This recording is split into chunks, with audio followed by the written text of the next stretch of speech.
بسم الله الرحمن الرحيم ودكتور عبد الكريم أحمد محمود كنا تخصصي قلينada iyo daweynta cudurrada haweenka kana howlgala isbitaalka Dr. Sumeyd waxaynu wadnay baryahan oo dhanba wacyigelinta kansarka ku dhaca naasaha hablaha ama dumarka. Kansarkaas waa kansar dilaa ah oo wacyigelin laga sameeyo sanad walba bisha Oktoobar. kansarkani waxa weeyaan kansar aad iyo aad khatar u ah oo ku faafa xubnaha khatarta ah ee jirka bini'aadanka sida sanbadaha, beerka, lafaha iyo maskaxda. waxaynu ka wacyigelinaynaa bulshada in kansarka noocaas ah ay wax ka ogaadaan sida loola tacaalo ama looga hortago. kansarkani sababta saxda ay keenta lama garanayo, balse waxaa la ogyahay inuu xiriir la leeyahay da'du ziyaada oo qofka da'diisu ay weynaato ah, ama sidoo kale genes markaasi asal ahaan jirka bini'aadanka uu ka samaysmo isbeddel uu ka dhaco sida waxyaalaha loo yaqaano BRCA1 iyo BRCA2. sidoo kale waxaa la ogaaday in kansarkani haddii faamiligaasi uu dhinac kaga jiro oo hooyada ay qabto oo kale gabadheeda oo kale inay qabi karayso, ama walaaluhu haddii ay qabaan in walaalaha kale ee gabdhaha ay qabi karayaan.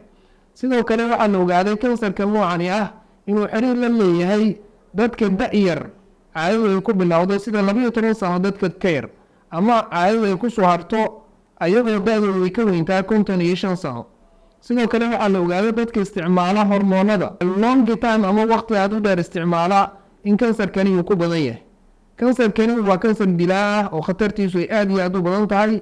waxaa lagu gartaa oo aad ku aqoonsan karaysaa haddii godad uu sameeyo naaska, ama darooyin ay ka soo baxaan, ama ibta naaska ay ka yimaadaan dhiig ama dheecaano sidaas oo kale, ama sidoo kale ibta naaskaba ay dib u laabato oo markaasi la arko midalkii ama ibtii inay gadaal u laabanayso. sidoo kale waxaa lagu gartaa maqaarka naaska in markaasi uu fiiqfiiqmo ama nabaro ay ka soo baxaan. waxyaabahaasoo dhan isbedelada noocaas oo kale ah markii aad aragtaan la soo xiriiro isbitaalada oo xilli hore iska daweeyo intaanu xanuunkani ku faafin jirka intiisa kale. kansarka noocan ah waxaa lagu baaraa baaritaan lagu sameeyaa siyaabo kala duwan. waxaa jiro mashiin la yidhaahdo mammograph oo si gaara u sawira naaska. sidoo kale waxaa jiro oo la saaraa ultrasound ama kombiyuutarada caadiga ah waa la saaraa. sidoo kale waxaa kaloo sidoo kale loo isticmaali karaa mashiinada waaweyn sidii MRI-ga waxa loo yaqaano ama magnetic resonance imaging.